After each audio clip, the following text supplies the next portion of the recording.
আমাদের অর্ডার করা সব মাছ চলে এসছে বন্ধুরা। আজ সকালেই আমাকে বাস কাকু ফোন করে বলে, সুকান্ত তোমার মাছ সব চলে এসছে। আমি বাস কাকুকে বললাম, কাকু তুমি পরিচিত কোনো টোটোওয়ালা দেখে আমার মাছটি পাঠিয়ে দাও।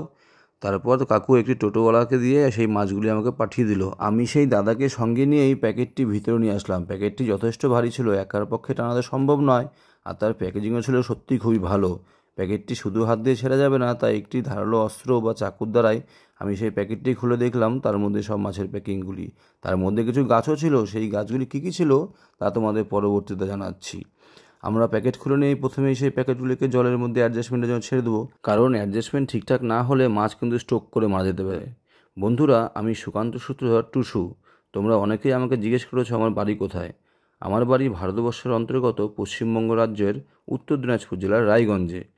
তো যাই হোক, আমরা এইভাবেই একটি একটি করে প্যাকেট সব অ্যাডজাস্টমেন্টের জন্য ছেড়ে দেবো, যেন মাছের কোনো রকম ক্ষতি না হয়। একটি কার্টুনে প্রায় 15-16টি প্যাকেট থাকে, সেগুলোকে একটি একটি করে ছাড়তে অনেকটাই সময় লাগে। এই যে প্যাকেটটি ছাড়লাম এটি ফেদার ফিশের প্যাকেট, আর এটি ছিল অ্যালবিনো অ্যাঞ্জেলের প্যাকেট। মাছগুলি সত্যি খুবই সুন্দর ছিল, যা সামনে থেকে না দেখলে বুঝতেই পারবে না। একটি একটি করে প্যাকেট দেখো, এভাবেই আমি অ্যাডজাস্টমেন্টের জন্য ছেড়ে দিলাম।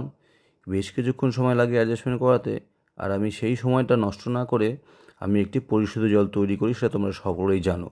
সেই জলের মধ্যে আমি দিই কিছু মেডিসিন, যার মধ্যে থাকে জেনারেল এইড এবং স্ট্রেসিল, আর কিছু রক সল্ট।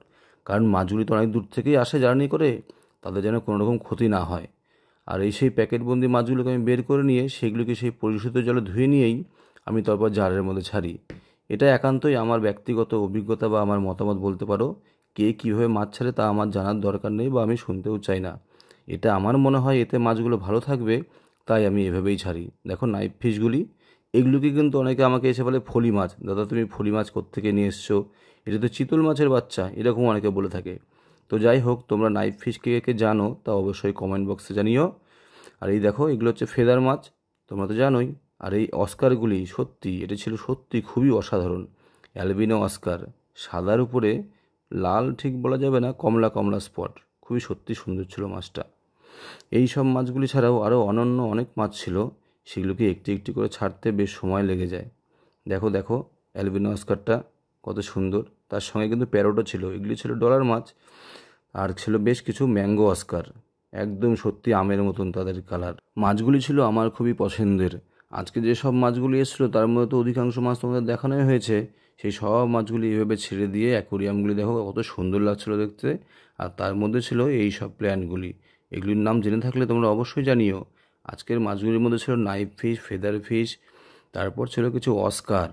আর হ্যাঁ বন্ধুরা, তোমরা অনেকেই আমাকে বলেছো আমার গলার আওয়াজটা নাকি মন্ত্র পড়ার মতন, কিছুই বোঝা যায় না। তো কি করব বলো, আমার তো আওয়াজটা ভগবানের দান, আমার তো করার কিছু নেই। তো যাদের খারাপ লাগে শুনতে তারা কিছু কমেন্ট করো না, আর যাদের ভালো লাগে তারা অবশ্যই কমেন্টে জানিও আমার গলার আওয়াজটা কেমন। আর হ্যাঁ, এরকম ভিডিও আরও দেখার জন্য আমার সঙ্গে থেকো। আর দেখো, এই যে এই বেটা ফিশগুলি কত সুন্দর ছিল, তাই না বন্ধুরা?